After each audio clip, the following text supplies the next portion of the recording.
You've come up with the greatest question I've heard on Ole Gunnar Solskjaer. Lots of people have said lots of things about Ole Gunnar Solskjaer and Manchester United. We've just been talking about the EFL and Mick McCarthy losing his job. So your question, Darren Gough, is this. Well, I'd be interested to know, people talk about Solskjaer's level probably being the Championship. Would Cardiff take Solskjaer back? Now he's got a bit more experience. He's managed Manchester United, been managing players like Pogba and Maguire and Varane and De Gea and Ronaldo and Sancho. Would they take him back at Cardiff? It's a fascinating question, isn't it? I'm not sure they would. He took them down, obviously. Yeah, but a bit more experience now. You know what I mean? It was last time was a proper gamble.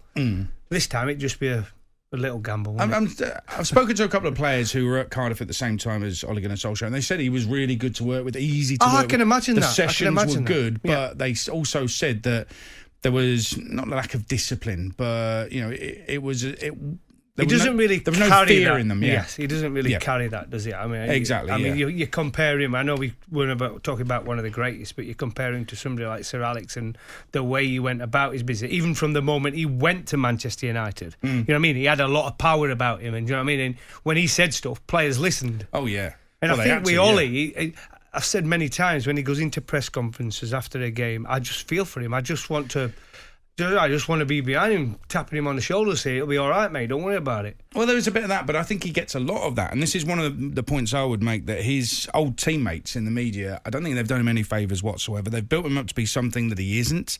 And it's just been on pure hope. It's been desperation. It's been, oh, please, Ollie, work. You're my old mate. You're my old teammate. I really want you to work. So all those people in the media who have backed Ollie, I mean, even Gary Neville admitted yesterday that he was just speaking from the heart. He wouldn't, when he said he fancied United to beat Liverpool last week, he was speaking from the heart. There was nothing to back that up whatsoever. They've just been battered at Leicester. Salah's scoring for fun. What on earth made anybody think Manchester United will win that game yesterday? It is pure emotion and sentiment, and that's what's keeping Ole Gunnar Solskjaer in a job. And, you know, genuinely on this show, I've always made it a policy not to say a manager should be sacked. And I don't think Solskjaer should be sacked. He should be moved to a different part of the company, a different part of the football club, because he has something to offer. Yes. There's no doubt about that. But I don't think it's right that he's leading this group of players. If Manchester United genuinely want to be where they used to be, I can't see it. And you've asked that question. It's a little bit tongue-in-cheek, I know. Would Cardiff take him back? I don't think Cardiff fans would take him back. I can't see any other club in the Premier League taking Ollie. And you've seen the massive, massive gulf in class and ability of the two managers, the two teams, and where they're both at yesterday. That was a proper humiliation. And you know what? Liverpool for, 40 minutes in the second half? Probably took the foot off the gas, didn't they? Oh, absolutely. But that it could have been 10. Performance, it could have been. It was embarrassing at one point, and I felt for Ollie on the sideline. When you're managing a great group of players, which he has got, right? There's no denying that bench in Manchester United. The bench aid, when I saw the bench, I just thought, well, that could start in any of it. Do you know what I mean? For a lot of Premier League sides. It was ridiculous. You got on there Matic. You got Henderson, obviously, reserve goal with Sancho, Lingard, Bailly, Van der Beek. I get why Van der Beek just gets put on there just because it's just crazy. Van der Beek, isn't it, at the end? I mean... Well, this is see, on his watch, on Ollie's watch, you've got not just Cavani, Pogba, and Delap. Cavani was excellent last year. And then they brought in Ronaldo. Now, I think we're going to all talk about Ronaldo's signing and the positives of it, because there's clearly positives, and the negatives of it, because for me, it's not impacting the team particularly well. I said in midweek after the Champions League game, Ronaldo is delivering some special moments, memorable moments for the United fans, and that can't be knocked. But whether it's a good signing that's going to take the team forward in the long term, I don't know. I mean, he said after the game, Ollie, well, you know, we're coming together, we're on the brink, we're really close to it. Are they? Yeah, close to something special. Where? Because they can't keep a clean sheet. Can't see that at all. So I want to know where something special's coming from, because yes, they might show signs the odd game where you think, wow, that was entertaining, but you expect that. I've said this here many times. When you've got players of the ability of that Manchester United have got, no matter who's the manager, now and again they will produce a game where we're all going, wow. But it's when the going gets tough and they come up against an opposition who's got a very clever manager who's tactically aware of what's going on within a football match, and he can organise his defence and see Manchester United's weaknesses tactically, that's where he struggles. And that's where he struggled throughout. And it's not got any better. And this is what everyone has said for so long now with Ollie.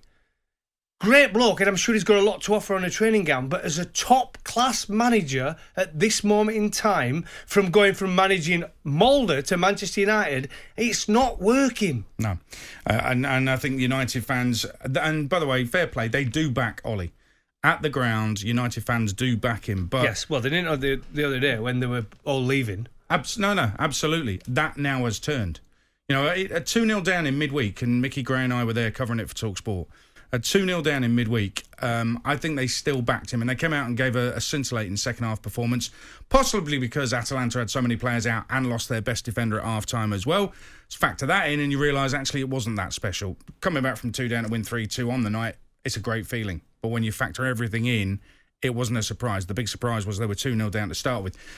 However, we said at half-time, if they play like this against Liverpool, they'll get annihilated, and it's exactly what happened. How come Luke Shaw was so brilliant at the Euros and then plays like that? How come Harry Maguire looks so assured for England and then plays like that? How come all of that is happening? How can that David De Gea be playing so well this season and yet they're conceding so many goals? And the worst thing is he can't even still work out who's his best two in front of the defence. No. Because 1 minute it's McTominay and Fred, and then he realises if he bows to pressure and thinking, people don't want that, so I put Matic in there and Pogba. Totally change it. Now it's McTominay and Fred again, and Pogba on the bench. And guess who's the player who's always the one who ends up on the bench? Pogba. Yeah. Well, he won't be on the bench for the next 3 games because he came on and it was a bad foul. Ronaldo that was probably a worse foul when he's booted the ball on the deck into the stomach of somebody.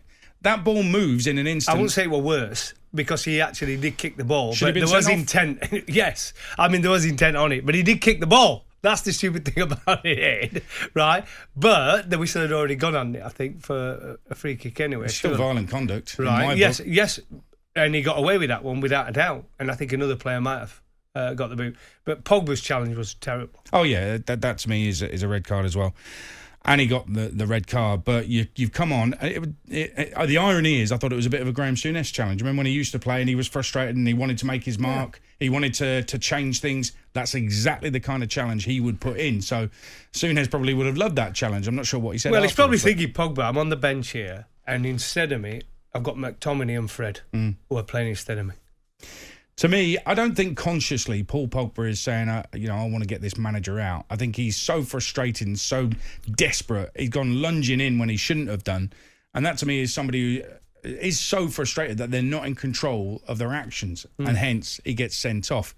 A manager has to manage that situation. Another one that I'll point to very quickly, what's happening to Jadon Sancho at Manchester United, it's actually upsetting from a football point of view because we're seeing a truly brilliant young player completely sidelined, not being used properly. His career has stalled just when it should be hitting the heights, and he should be taking the Premier League by storm. He's got a manager, a bit like Donny van der Beek, he's got a manager who hasn't got a clue how to use him properly. Well, who's to make it? Was it Solskjaer signing? That's all I can ask again, same as Van der Beek. Were they his signings? Because they come in and he's reluctant to play them. So what makes me think is that someone's making the signings, which they obviously are, and Ollie just doesn't want them. It's a strange situation at Manchester United. Does it all get solved if they change the manager? There's one question for you. Or could Liverpool have just done that to anybody? That's another question because they were fantastic.